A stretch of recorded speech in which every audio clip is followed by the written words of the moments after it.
Today is September 22nd. It is my 63rd birthday, and I am working on the white Mustang, the Steed, as I call it.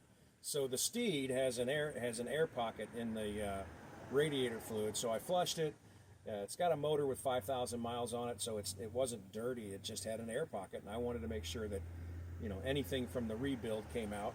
And anyway, I'm going to refill it. I got this little guy to clean up. I got to shut a valve down below, but got to talk to you guys about Israel, and their ability to wage war anywhere, anytime, with anyone, quietly, covertly, using their phone against them, using their radio against them. It's pretty simple stuff, really. Every phone's got a tracking, a unique identifying number. They all have one. And once you enter that into the computer bank, the great Wi-Fi wrapping the world can find any phone, anywhere, anytime, and make it do all sorts of things that your average user doesn't understand. And, there's these end user license agreement, the EULA, EU, whatever. Most people go, I want this app. Oh, you got to sign that user agreement. Oh, well, yeah, sure, whatever. Do you have any idea what's in those agreements? I haven't the slightest idea what I agreed to when I took that phone on. For all I know, they're who knows what they're up in.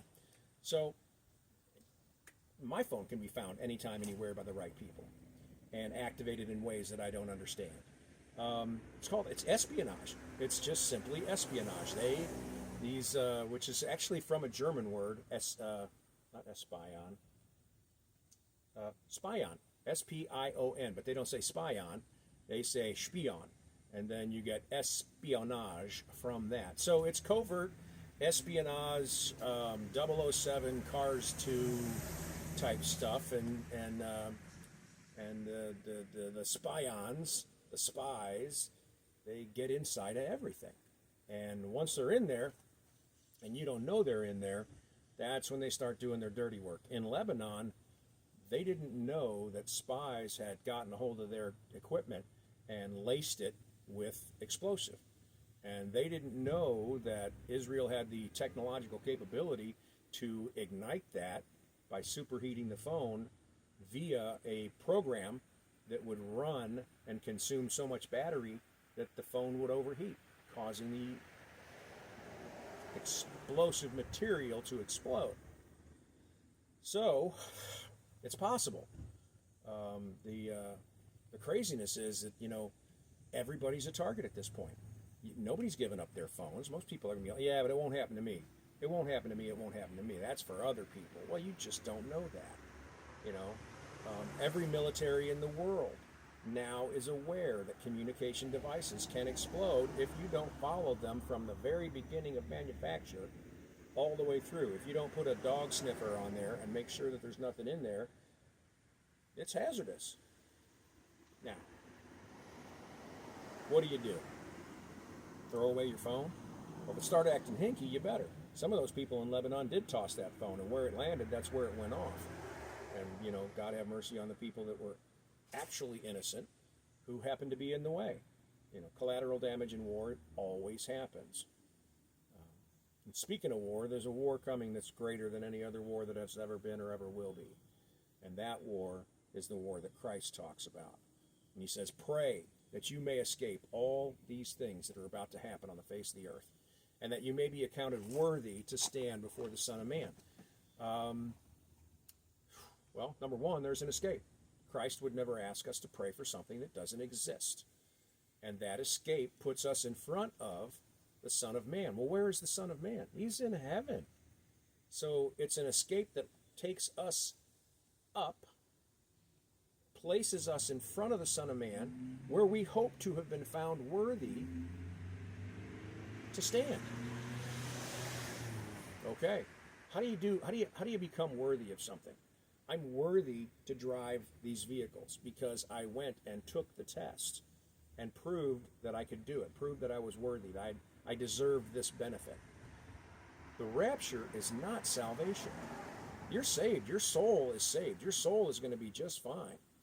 Whether or not your body gets transferred into a new body because you happen to be living at this time when we are alive and remain, whether or not that happens and you get transferred into a new celestial body that can move through time and space and is then raptured to God with the dead in Christ who get new bodies, that's dependent on one thing: whether or not you're worthy of receiving that. Everybody's soul is saved, but whether or not your body goes up in the rapture, that's another story. And that's for the wise virgins, because the rapture takes us to the wedding. God sends his son for his son's bride. Okay, why does he go get the bride? Because there's a wedding. Where do the wise virgins go for having the oil? They go into the wedding. Where do the foolish virgins go? They don't go into the wedding. So, the rapture takes us to the wedding.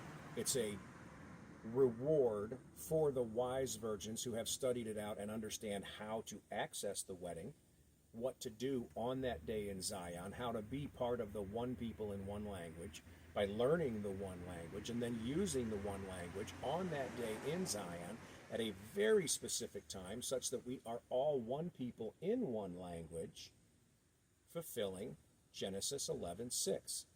That if this people becomes one people in one language, nothing is beyond what they imagined to do. Now, Babylon imagined evil, so he scrambled their languages. They could not meet the requirements. But we want his Feast of Tabernacles fulfilled on the seventh day at sunset. So on the seventh day at sunset, we will praise in one language as one people, his name, that pure language, and he will fulfill his Feast of Tabernacles. Will it be this year? Boy, I hope so. I don't see it being next year, because I think Israel's going to be surrounded by armies very soon, especially after this last Lebanon thing. So, the correlation of this tabernacles being so close to when Jerusalem gets surrounded by armies, and Christ's words of when you see, not if you see, when you see Jerusalem surrounded by armies, look up, your redemption draws nigh.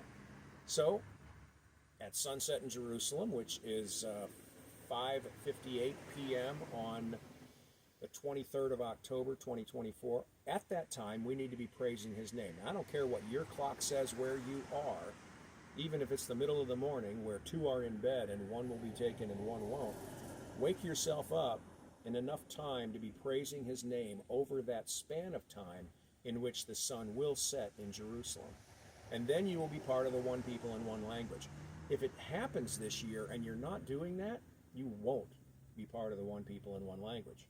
If it doesn't happen, we'll all get an opportunity to try this again next year. But let me tell you, next year, I don't know if Israel's going to be surrounded in armies. I don't know if all the pieces are going to come together. But it sure seems like the pieces are coming together. God bless and take care. There is a lot more going on than you realize. God bless. Take care. Bye.